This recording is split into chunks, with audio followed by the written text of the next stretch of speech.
سلامونه نیکې هیلې احترامات لر او بر پښتنو افغانانو ته خدای دې وکړي چې راته روغ جوړ خوندور وي. ملګرو ډېر خوندور موسم دی، شنه غرونه دي، نو دا ملګرو په غوښتنه او یو څو انقلابي ټپې به د ملګرو سره شریکې کړو ځکه چې موسم خاص د ټپو دی او موږ خو تاسو ته پته ده چې په ژوند په سندره په ټپو مین خلک یو. او نارینه رساس کې هم لري ارشاد سپین مخ دی لوی افغانستان دی، دا تورې څڼې د جنډې بادر په وینا زما جانانا زما جانان ملي بیرغ دی، تورې سلپان سرې لبان شنه خالونه زما جانانا کابل پسپی نو واورو پاٹ تھے لکا جان پارا پات خطلی وینا زما جانانا پوزا دی کر خدر ډیوران دا سرا ننگی دی لرا بر افغانان دینا زما جانانا کتور وربل می میراتیگی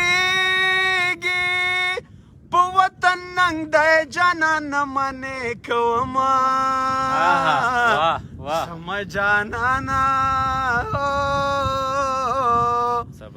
پتا می بیا خلگے قسم دا پو وطن ننگو تا پکور کول خوبونا زما جانانا باد کابل دلوری راغه د اننګو په سر می وخ کې وچوینا زما جانانا د باچا خان سره می خاخ کړه چې د کابل جونې دواره تکوینا زما جانانا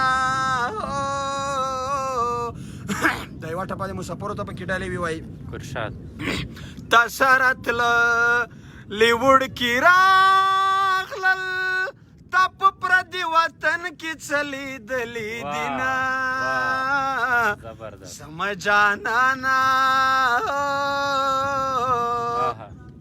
جانانا خپل وطن ته راشه مرګی نزدې دی لګېدلي دي جنګونه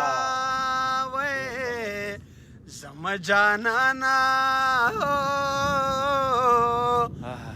که دې وطن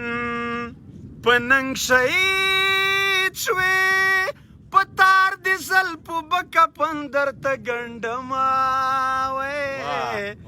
زما جانانا ستا په بېلتون دومره غمجن یما چې حد نه لري په ماشوم زړه داسې خوږمن یما چې حد نه لري ستا په بېلتون دومره غمجن د پښتنو په قتل عام خاموش ملک او ملا د پښتنو په قتل عام خاموش ملک او ملا لتاسو دومره ګیلمن یما چې حد نه لري په ماشوم زړه داسې خوږمن یما چې حد نه لري ستا په بېلتون دومره غمجن په کرغړنو اوازغنو کرخو بیله یاره په کرغړنو اوازغنو کرخو بیله یاره دومره دې تږی د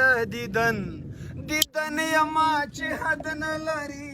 په ماشوم زړه داسې خوږمن یما چې حد نه لري ستا په بېلتون دومره غمجن ډېر زبردست غایه کا پوسټ دا نظاره دا وکسي دا ملګری دا نظاره وکسي ناری ناری پرون شری دا ډیره زبردسته نظاره دو کابل جان ته به درځم وایي خپل ارمان ته به درځم وسیم جانه هسې دا قدرتي ګلون چې کوم کرلی شوي دي محمد عظیم عظیمي صاحب روای